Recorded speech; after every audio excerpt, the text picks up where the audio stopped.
রথের দিন খুব তাড়াতাড়ি বেরিয়ে পড়লাম বিকেলবেলায় পড়ানোর জন্য, কারণ বেশি দেরি হলে রাস্তা বন্ধ হয়ে যাবে, তখন আর ফিরতে পারবো না। তো পড়ানো শেষে দেখলাম 1 নম্বর রেলগেটে ট্রেনটা দাঁড়িয়ে রয়েছে, তো ওদিক দিয়ে যেতে পারলাম না, ঘুরপথে যেতে হবে।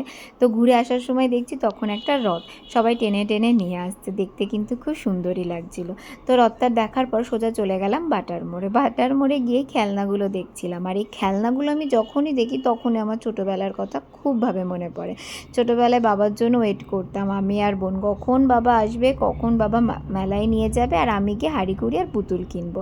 তো যাই হোক, তারপরে ওখান থেকে সোজা চলে গেলাম বাটার মোড়ে। বাটার মোড়ে টিচার অ্যাসোসিয়েশনের পক্ষ থেকে একটা মঞ্চ করা হয়েছিল। মূল উদ্দেশ্যই ছিল যারা আসবে তাদেরকে হচ্ছে গাছ দেয়া এবং পানীয় জল পরিবেশন করে। এটা ছিল একটা মহান উদ্যোগ এই টিউটরদের, হোম টিউটরদের। তো সেখানে আমাকে সুজিতদা, বিশ্বজিৎদা আমন্ত্রণ করেছিল। তো দাদাদের কাছে তো আমি খুবই কৃতজ্ঞ এরকম একটা মহৎ কাজে আমাকে ডাকার জন্য।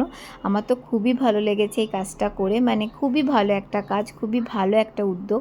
ও তার সাথে যেটা ভালো লেগেছে, হরেক রকমের রথ দেখতে পেরেছি। মানে বনগাঁয় যে এত রথ বেরোয় আমি জানতাম না। আর দেখুন কত ভিড় পড়েছে, মানুষ একেবারে জল খাওয়ার জন্য পাগল হয়ে গেছে। আর ওইদিকে বিশ্বজিৎদা কিন্তু গাছ দিচ্ছে।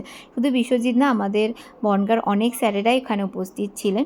তারপরে এই যে একে একে আমাদেরকে প্রসাদও দিতে এলো রথ থেকে এসে। আর এই ঠাকুরের মুখটা কি মিষ্টি লাগছে না, মানে এটাও একটা বিশাল ব্যাপার, এতগুলো রথ একের পর এক দেখা, মানে কি বলবো, আমি বলে বোঝাতে পারবো না। মানে এক কথায় রথের দিনটা আমার এত বছরের মধ্যে সব থেকে ভালো কেটেছে, সব থেকে ভালো কেটেছে। মানে এদিকে একটা ভালো কাজও করছিলাম, আর তার সাথে ভগবানদেরকেও দেখতে পাচ্ছিলাম। এই যে আর একটা রথ, কি মিষ্টি না দেখতে।